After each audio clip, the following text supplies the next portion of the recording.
Welcome to our Voices of Africa podcast, brought to you by Africa Practice, a strategic advisory firm supplying insights and advocacy solutions to corporations, investors, governments, and foundations in Africa. In a world with complex and interdependent challenges, we take the guesswork out of business engagement.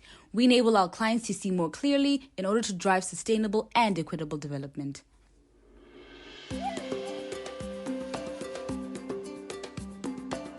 Welcome to this edition of Voices of Africa.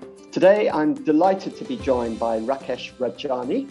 Rakesh is Vice President for Programs at Co-Impact, which is a global philanthropic collaborative, works in the Global South to achieve systems change. An impressive organization that has a focus on improving lives for literally millions of people around the world. Earlier this year, they announced a gender fund. And later on, I'm going to ask Rakesh to tell us more about that fund, because I know that you've made a call for applications for grants, and I want to give some airing and publicity to that. But just before I do, let me provide a brief introduction for our audience, for those listening who don't know you. Before you joined Co-Impact, you served as Director of Civic Engagement and Government, I think, at the Ford Foundation. You are a Tanzanian by birth, grew up in Tanzania. And whilst living and working in the country, you founded a number of citizen engagement platforms and advocacy organizations. So you spent your career really in the area of social impact, leading advocacy campaigns to deliver change, positive change that impacts human lives. You are an advisor or board member of a number of other global philanthropic organizations. I think I'm correct in saying the Hewlett Foundation, Google.org, HIVOS, you've advised UNICEF. I think you're an advisor to the Omidyar Group's Lubanate. You've got so many credentials. So Rakesh, thank you for joining us. And if I may, tell us a little bit more about yourself, your background growing up in Tanzania, and why you've chosen to pursue this interesting career working to deliver social impact. Thank you, Marcus, and thank you for this opportunity to talk with you and your listeners. It's a real treat. So as you said, I'm Tanzanian. I'm fourth generation Tanzanian.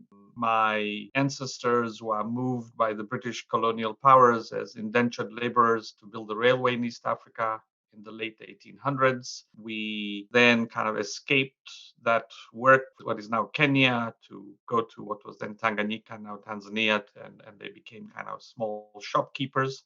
So I grew up as a kid helping my parents in a little hole-in-the-wall store or shop in the central market in Mwanza, Tanzania, which is right there on Lake Victoria, helping them make do. And, we hustled. And I did that from when I was 6 years old. And I think many of the skills I learned then about how you get by, how you make things happen from nothing, still serve me today in the work that I do in social justice. So, how did I get involved in these things? Where I lived in my hometown, it started with seeing all these children who are homeless, living on the streets, and I got very interested in their lives. I was particularly concerned that they were often being beaten up and abused, not only by the businessmen around, but also the very people who should be protecting them, such as the police. I started to get to know them and their lives and why they are there, and at times trying to defend them from this abuse.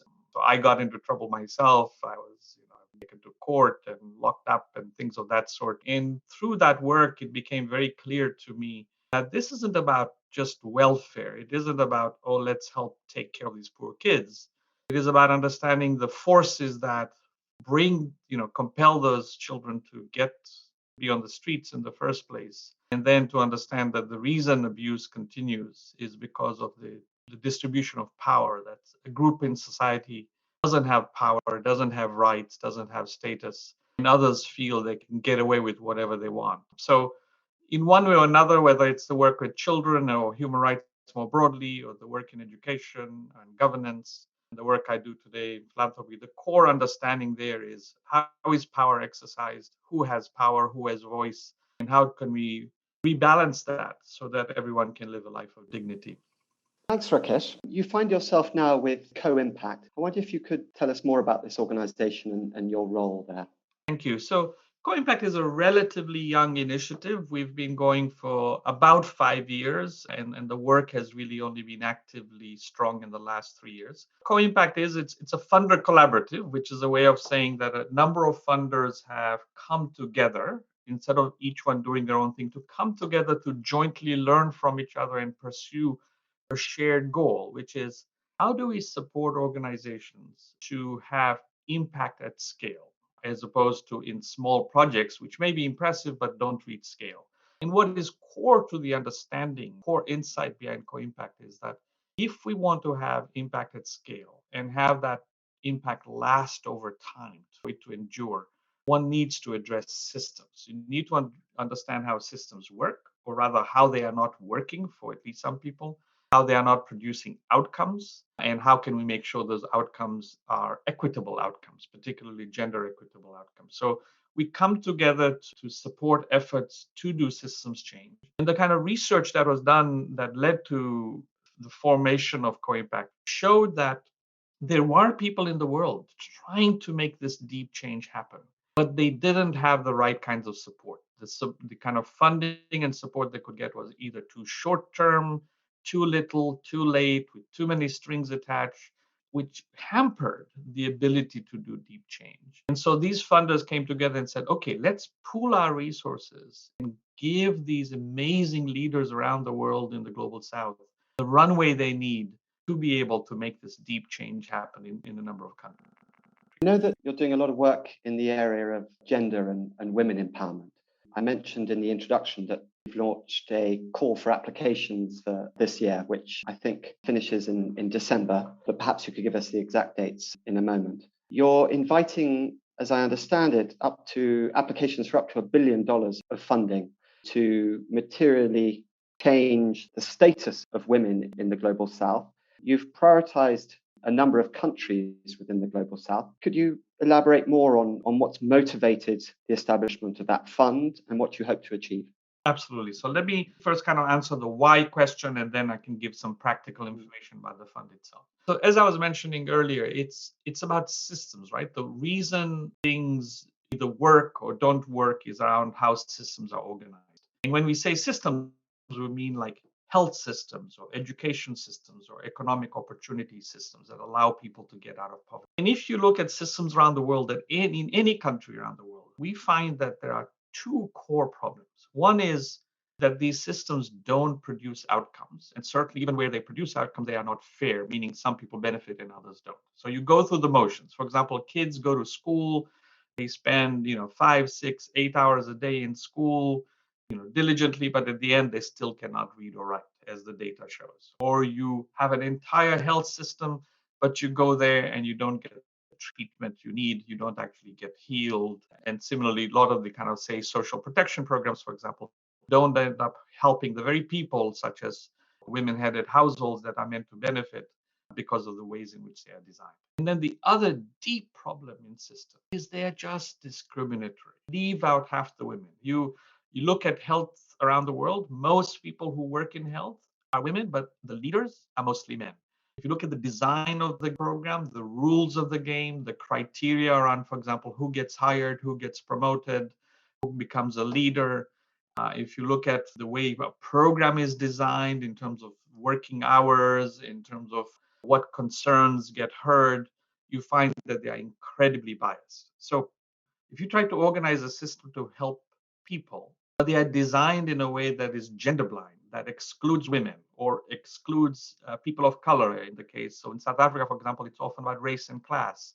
In the case of India, it's often about caste as well. So it's very intersectional. It's about women and gender, but it's also about caste. It's also about race, these contextually relevant factors. Then that system, even if it works, doesn't really work because it leaves out half the people, or sometimes even more. The gender fund, when we say gender, we bring this intersectional lens. What we try to do is to support partners to say, go into a particular place, do a deep analysis, root cause analysis of how is the system not functioning? Who is it leaving out?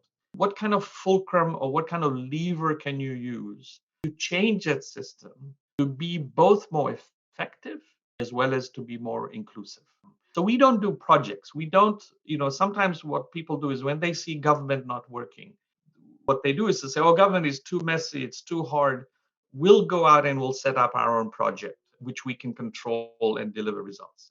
And that's great, but that's great for the people who benefit from the project. As soon as the project ends, then you go back to the status quo. And then usually when you look at projects, they only benefit a small number of the people who need to benefit. When you focus on systems, and often it's government systems, sometimes market systems, what you do is you change the underlying infrastructure, which is meant to work for people. And you make sure that people are really bending, particularly those who have been left out. In our experience, if you design a system to reach the hardest to reach, to include the ones who have been most excluded, then the system not only works for them, but it works better for everyone. So the Gender Fund seeks to do that. We make grants, a few grants at a kind of global and regional level, but most of our money goes to work at the country level. And we focus on 13 countries. As you pointed out, Marcus, you can find those countries on our website, www.co-impact.org. You'll see the open call document there, which will give you all the details.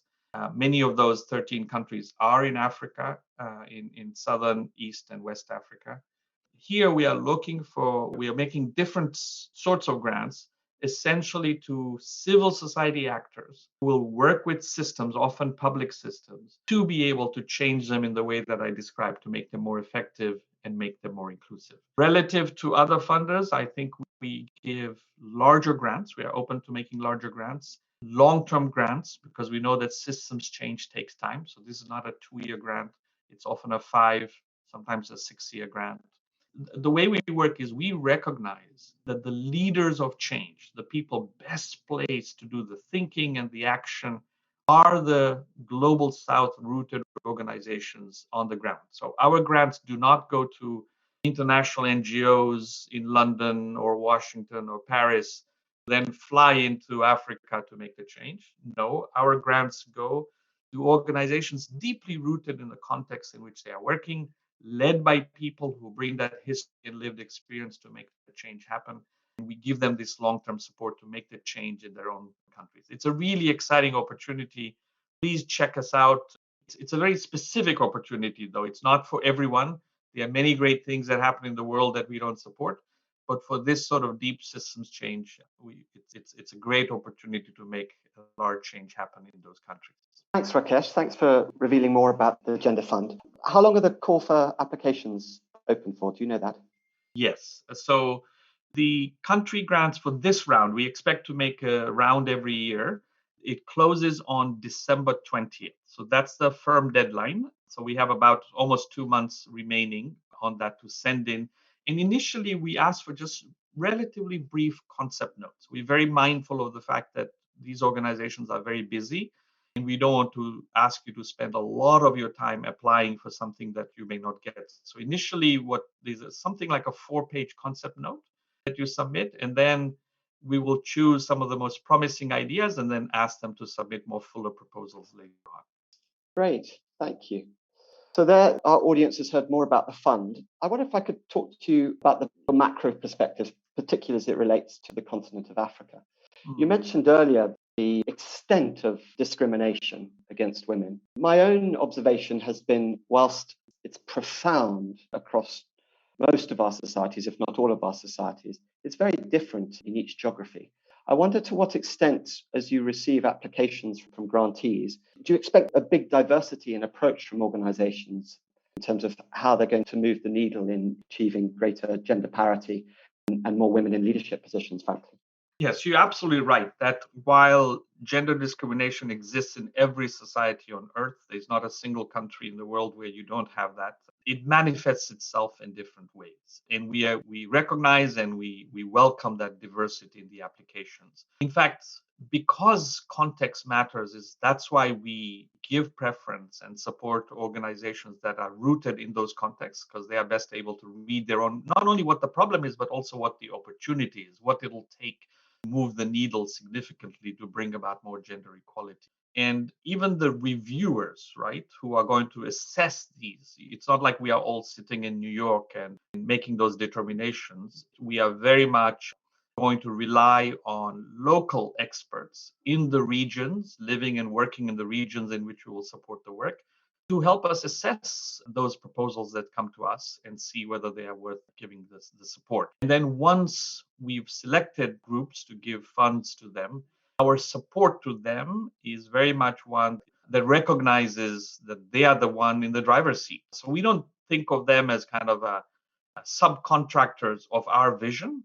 Rather, we see ourselves as in service of their vision and support an ecosystem of actors from the region who are best able to make those contextual determinations. I should also say, I think one of the exciting things about having a fund like this is the opportunity for learning across contexts. So there may be work in India that is super exciting to work in South Africa, and those groups can learn from each other. In the work we already do, that is happening, where they are connecting with each other and learning from each other and improving their work. And that's truly, truly exciting. Great. You spoke a little bit earlier about a focus on governance systems, but also on market systems.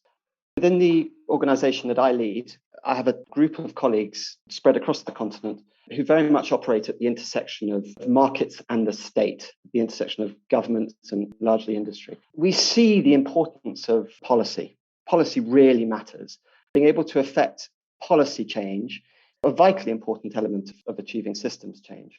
But it is not sufficient. And more often than not, in my experience, market-led solutions are also required. You need to, as you were saying, change market systems, not least if you're to achieve the sort of scale that I know you're ambitious to achieve with the sort of hundreds of millions of beneficiaries that you're looking to target. You've spent a career now working on social impact and promoting social impact causes. I wonder if you could share with us a perspective on really achieving systems change and the balance that you see there between policy reform, changing governance systems, and on the other hand, market-led solutions and responses. I think that's a great question. So first, you're absolutely right. Policy is necessary, but not sufficient. Getting the right policy is a critical piece of the puzzle, but we find that the most common constraints, the things that often fall, are not because of bad policy, but because of the implementation or execution of that policy failing, or you have a collective action problem, right? You have a number of pieces that need to line up and work synergistically, and that doesn't happen. When we talk about market systems, we mean specifically not so much how one can use markets to benefit people. That you have programs, for example, that piggyback on markets to be able to, for example, send messages down, right? That's important, but what we really mean is things like how do markets work optimally and inclusively for people, and how do they create opportunity that maximizes the potential for people, but also maximizes the potential to grow an economy. I'll give you just two quick examples.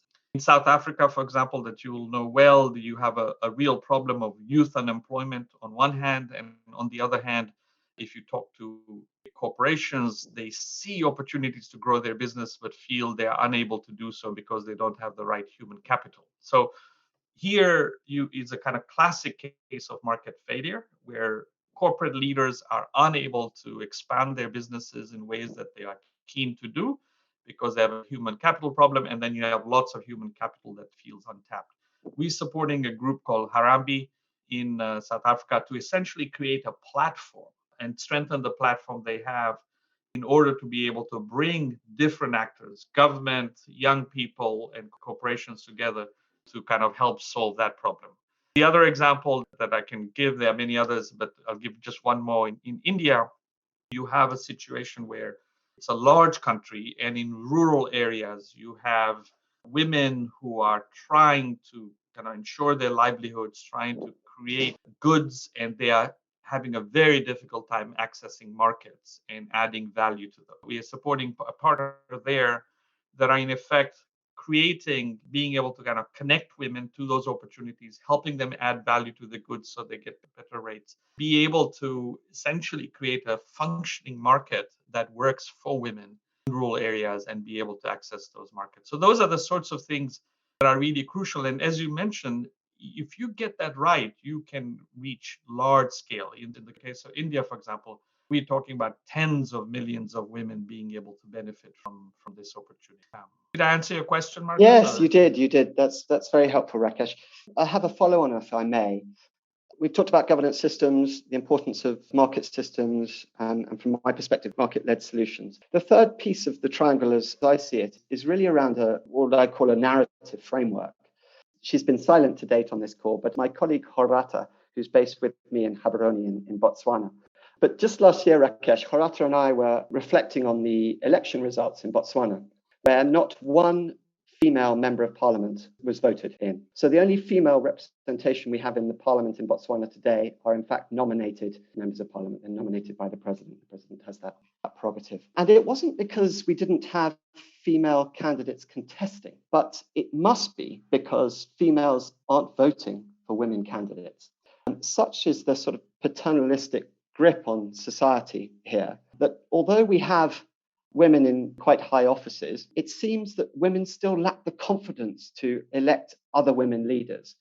And so I'm coming back to this point that I wanted to touch on with you around the importance of a narrative framework, or in this case, I think, promotion of inspiring women figures. I see that as an important missing part of the jigsaw here, that we need to give not just men the confidence to back women in leadership roles, but very importantly, and perhaps sadly, in some respects, women too. You're absolutely right. I mean, this problem of the limited political participation of women is a global challenge. There are very, very few countries that have parity in parliament or in cabinets. This problem is particularly acute in some areas such as economics and finance, or even law, in terms of high leadership in law, where you find very, very few women. If you look around the world and ask you name female finance ministers, you'll struggle because they are just very few. So, and the political participation with women is absolutely crucial. Like you say, the problem is all along the chain, including where women themselves feel at times that women are not capable and will not give the votes to women leaders. I think multiple sorts of interventions are needed. One, which you alluded to, is the importance of role models. There's lots of evidence that shows that if you have women who serve in leadership, that other women can look to and say, wow, you can be a woman and be a finance minister. You can be a woman and be a leader in parliament. Makes a big difference. And it starts with when you are young, when you're in school, right? If you are in third grade and you watch the news and all the leaders of the world are all men, you will begin to think that I can't be one of them. So, when you read history, textbooks, right, where in whichever country you're in, the stories you read around the big wars and who won them and who liberated your country is only telling you stories of men, it'll be very hard for you to imagine that a woman can be a leader. And both men and women will end up thinking that, well, leadership equates to men. So I think you need to start with work further down in the pipeline in school. So some of the programs we support, for example, actively pursue that. We have a program in India, for instance, that focuses on vocational skills. And they make sure that in those vocational skills, girls get to do engineering, for example, just as much as men. And men get to also do domestic science just as much as the women. So it's really important to start early in the pipeline by focusing on systems again. If you look at the pathway of how you rise into leadership inside a system, we often focus on the top leaders, who's the permanent secretary, who's the minister. Perhaps the more important part to focus on is the middle level. Who ends up becoming the community leader? Who will end up becoming the trainer? What is the pathway from you being a trainer to you becoming the leader of your village or the leader of your district? How then do the supportive networks work? For men across the world, they have their all boys clubs. They went to the same schools, they meet each other in the clubs. They are the ones who say, hey, my son just finished high school. Would you be able to give him a job? Those supportive boys networks is what allows men to rise into leadership. What would be the equivalent of that for women? How do you make those networks much more inclusive so that women can rise? Unless we address those systemic pathways of discrimination to be much more inclusive, We are not going to be able to see in Botswana or anywhere else leaders in parliament. So you need to start addressing the problem early and systematically. Segue, if I may, on the subject of systemic change to climate, but it's really beyond climate. And forgive me, just bear with me, Rakesh, but it's obviously the week of the Conference of Parties. Global leaders have been in Glasgow this week. And my own observation, and we've yet to see all of the final outcomes, but my own observation, and there's a slight caveat here. My colleagues would tell you I'm a great optimist. I always see glass half full. But I think we've genuinely seen our economic system upended with the decisions that have been not so much arrived at, but accelerated this week. And I don't think that anyone alive today has seen systemic change on this type of scale before. I wonder if you see it in the same way. And as someone who spent a career working on systems change, really how excited you are or aren't to see some of the outcomes from Scotland this week. Thank you, Marcus. You're asking a really important and big question, and I struggle to get my head around this as well. Yeah. I think the simple way I would say it is that I am very pessimistic about what I see and the damage I see and the fact that we are not seizing the opportunity to make the deep change. We know the problem, we know what needs to be done, we have the solutions, and yet we are failing to implement them at any great scale and the kind of urgency that it deserves. So that makes me very pessimistic. At the same time, nothing is inevitable. It's not like we are doomed to this pathway and there's nothing we can do about it. There's a lot that we can do about it. So I'm very optimistic about what can be done about it, right? And ultimately, in that sense, I think I'm hopeful that we will get our act together. Maybe a little later, maybe after more damage, more irreversible damage is done, it may be a little bit too late. And yet, I am hopeful that given the people in the world, the activists in the world, the social organizations, the leaders who are smart, often women leaders, we will get our act together. So I'm pessimistic about where we are, but I'm optimistic about where we will, what we need to do and that we will somehow manage to do it. And that's, in the end, you have to be hopeful, right? You have to have your eyes wide open around how bad the situation is, not be naive, but you got to be hopeful and just focus on that part and work against the odds to create a better world. And that hope, is that the same approach you're taking to the Gender Fund, or do you have a greater confidence in the sort of results that you hope those collaborators that you'll be working with, those grantees, will achieve, and in what sort of time frame? I'm very hopeful about what they will achieve because we have a kind of rigorous method to identify people who are doing amazing things, addressing the right questions, pulling the right people together, focusing on the right outcomes and goals, and have smart strategies to do so. So I'm extremely hopeful about that. Whether it is big enough and powerful enough to turn the tide, well, time will tell. Even if the partners we support achieve great change, I know that there will be many other problems that we will not be able to address. So in that sense, one needs to have perspective and not hubris. But I'm extremely hopeful about what they can achieve. And I think the point about systems change is if you can demonstrate what good looks like, what powerful change looks like, how a system that is inclusive can actually work better for everyone, that can be infectious. You can't predict exactly how and when, but we have already seen examples of how people can learn from each other. So just like countries around the world learn from each other to do bad things, for example, authoritarian regimes learn from each other to do bad things, similarly, they can also learn from each other to do good things. And this is where the leadership question is important. The more we have better representation, the more we have feminist women leaders, Dalit leaders in India, so people of color in the United States,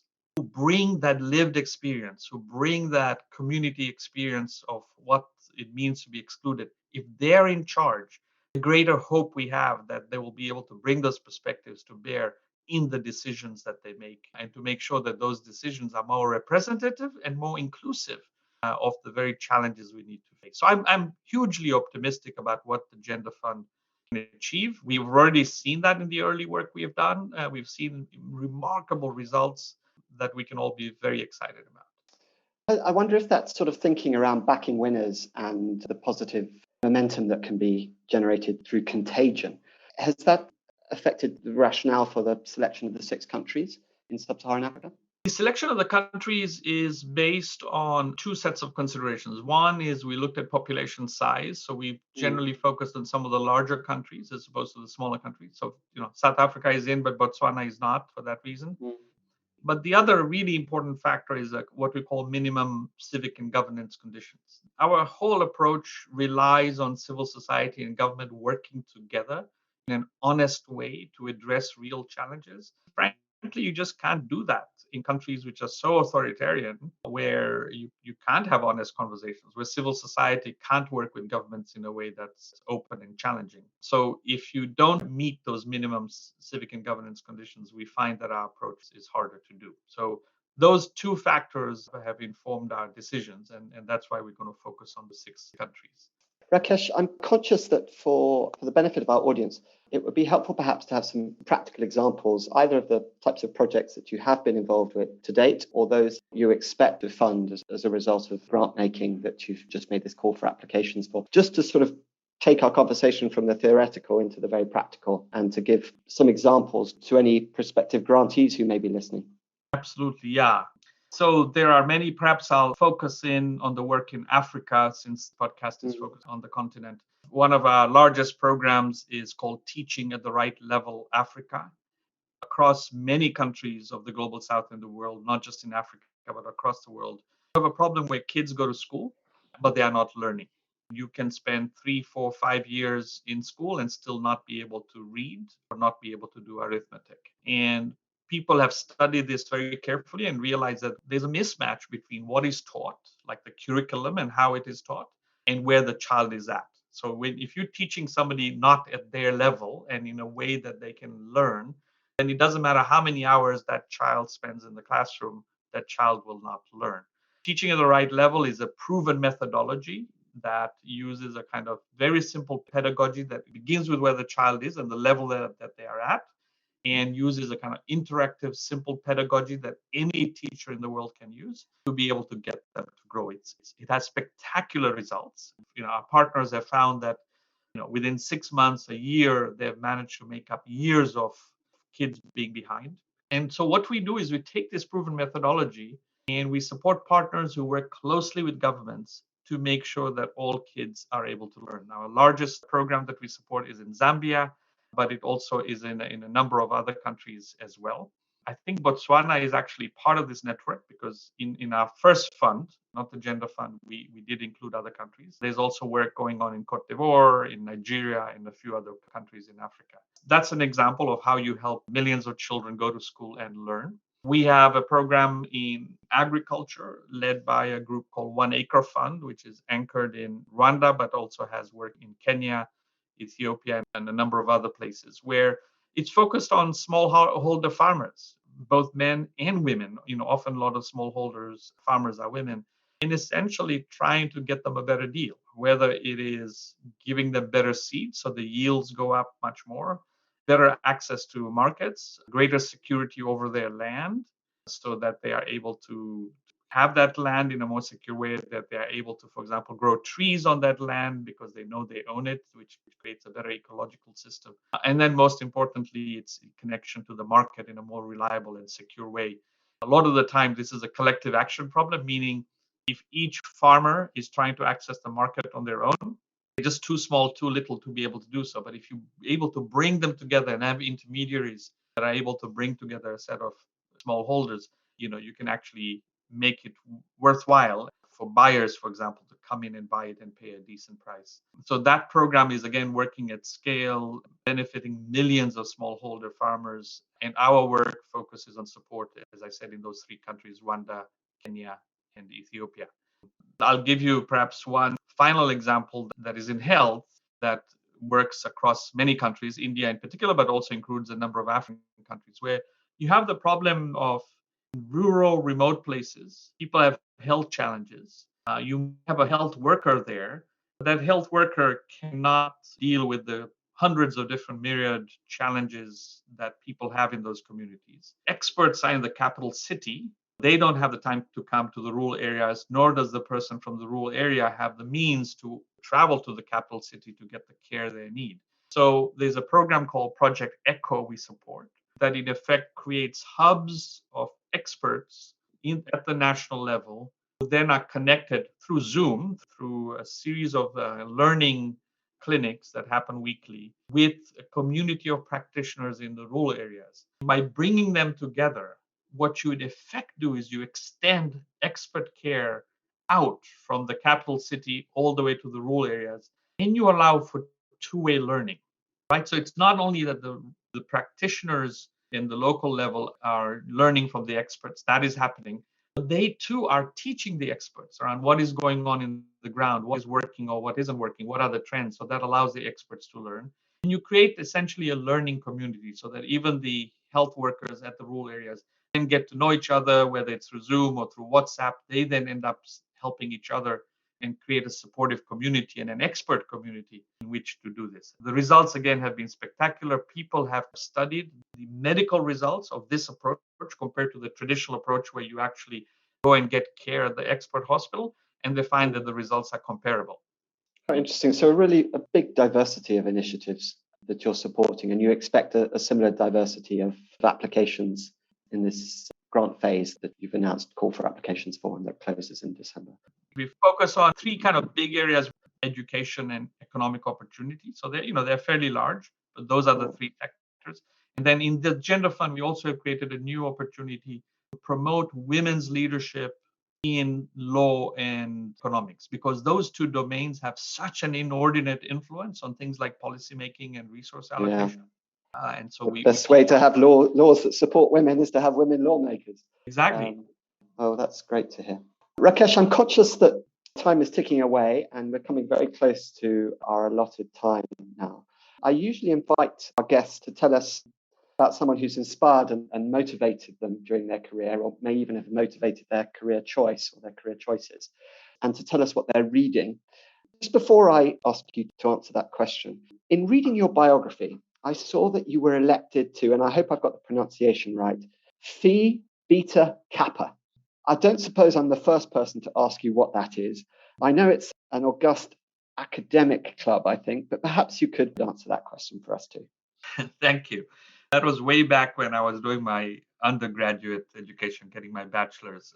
Phi Beta Kappa is, I think, an academic society where I'm not quite sure how it works, but essentially, I think if you are seen as intellectually curious and pursuing academic inquiry in a serious and open-minded and interesting way, you get elected into that society. And I think it's a kind of recognition of that intellectual curiosity. And it's a community that then engages, has meetings sometimes, and pursues that intellectual inquiry. I must admit, I'm not a very active member of this society now. I get their newsletters and so forth, but it was a nice recognition when it sounds like the Top Gun of academia. For those of us who are as old as me and remember that movie. Yeah. And now on to the question. So any figures who've inspired and motivated your career choices? You mentioned at the beginning your background and you're up in Mwanza and your family situation. We have something slightly in common in as much as my wife's family actually hail from Zanzibar and then migrated to Kenya. They were economic migrants from Goa, India. So I was listening intently as you told me a little bit about that background. But yes, are there any figures that have inspired and motivated your career choices? Please, if you tell us what you're reading. Absolutely. Yeah, we could spend an hour on just that. There are so many people, right? I think this is an important point to remember, that I am where I am a little bit through my own efforts, and mostly because of the systems that benefit me and the people who have helped me, who have gone out of their way to give me guidance, to help connect me, to educate me. I'll just mention too then, my teacher in primary school in Mwanza, his name is Richard. He was an amazing person because he taught us to believe in ourselves, and he taught us to work hard, to do well. One of the lines he used to say was, always leave a place that you enter better off than you found it. Whether that means cleaning up after you went and had a picnic, to going to a community, a kind of ethic of responsibility, an ethic of self-belief, an ethic of human connectedness. the Ubuntu idea that we are as well as our community was hugely important. And we had very little. The school, for example, that the primary school had very few employees, just 5 teachers and 1 employee. So we did everything. We did all the chores. We cleaned the school. We made things happen. We didn't have tons of like books and resources. So we would use scraps of paper and toothpaste tops and to do beautiful things. And it taught us that beauty and care and justice doesn't require you to be privileged. It requires you to feel a sense of solidarity with each other. He had a huge influence on me. And I'll then also mention Helen Kijo Bisimba, who is a fellow Tanzanian who until recently used to run the Legal and Human Rights Center in Tanzania. I have had the opportunity of working with her as a colleague. She has also been on the boards of the organization that I've created and ran, and I continue to serve with her on a board of another organization. And she's just remarkable, not only in terms of how smart she is, but also how courageous she is, how principled she is. There are many times when she has made choices to say the truth, to stand for something that's important, even when the consequences are going to be difficult and against her, even though that would make her unpopular. And I have a huge respect for people who are principled, for people who stand for the right things and for dignity, even when it is not in their interest to do so, even when it is unpopular to do so. And in particular, standing up for the little person, the person who is excluded, the person who's not popular, the person who has a lot of stigma against them. And Helen has always done that. So she's my role model and she teaches me a lot, has for many years and continues to do so today. Thanks, Rakesh. And a book, either that you're reading now or that you'd recommend for our audience? You happy to share that? Oh, I wish I could talk about 10 books, but allow me to just talk about 2 then. One of the most profound books, it's almost 50 years old, I think, is a book called The Moral Economy of the Peasant by James Scott, who's an anthropologist at Yale. It shows basically what it means to be a peasant, really to be anybody in society who lives on the margins of how precarious life is and how some of these interventions that governments do, that even well-minded development practitioners like us do, can actually be so harmful. And by taking a perspective of life from the bottom up, so to speak, from the point of view of the peasant and the moral economy, as he calls it, it helps us understand both how colonialism used to work in the past and how kind of the abuse of state power today can work. It gives us a pathway of what it would mean to truly design systems in a way that put human rights and human dignity at the heart of it. In all of Jim Scott's work, and he's written a book called Seeing Like a State.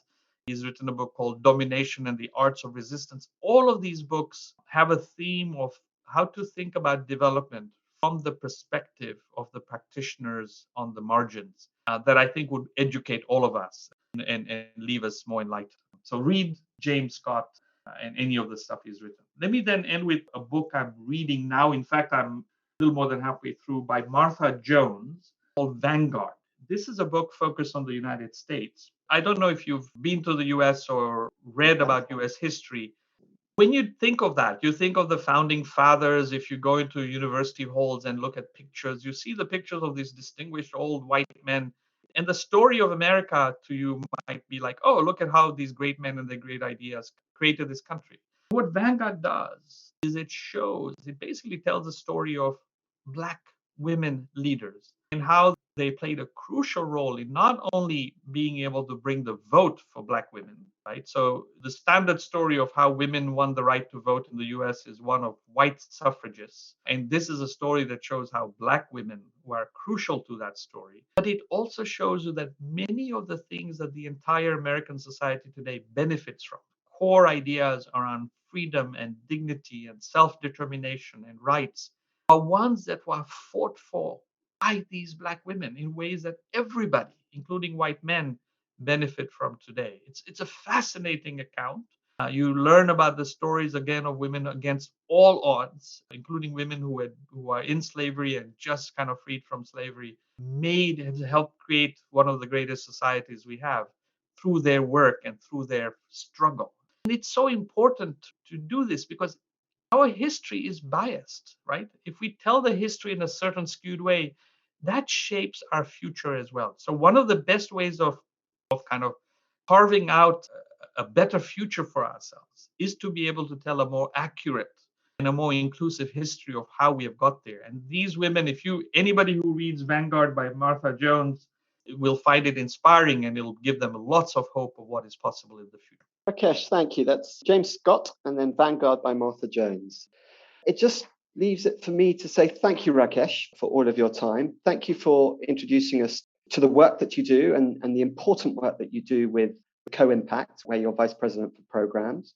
Thank you for telling us about the Gender Fund and the call for applications that you've launched, an appeal to any organizations in Africa, particularly in those 6 geographies that Rakesh mentioned and that you can find on the Co-Impact website, that is invested in helping to improve the empowerment of women and young girls in their societies, to get better representation for women at all levels of society and more women into leadership roles, again, at all levels of society. To please click on the website and apply for funding there from Co-Impact. So thanks, Rakesh. Thanks so much for your time. It's been fascinating to hear about the approach that you're taking to a really important subject and more generally to systems change. Thank you, Marcus. It's been a joy to be able to speak with you and to speak with your listeners through you. I'm truly excited to see the applications that will come in. Hopefully, this podcast will encourage and excite people to also apply for the Gender Fund. So looking forward to reading those ideas. Thank you, Rakesh. Thank you for tuning into a Voices of Africa podcast this week. Voices of Africa is a forum where Africa's leading experts weigh in on cross-sectional topics affecting the continent. Experts share their views on how we can unlock greater value that will benefit industry, government, and communities. For more of our insights, visit our website or subscribe to our weekly newsletter, Views on Africa, in the description.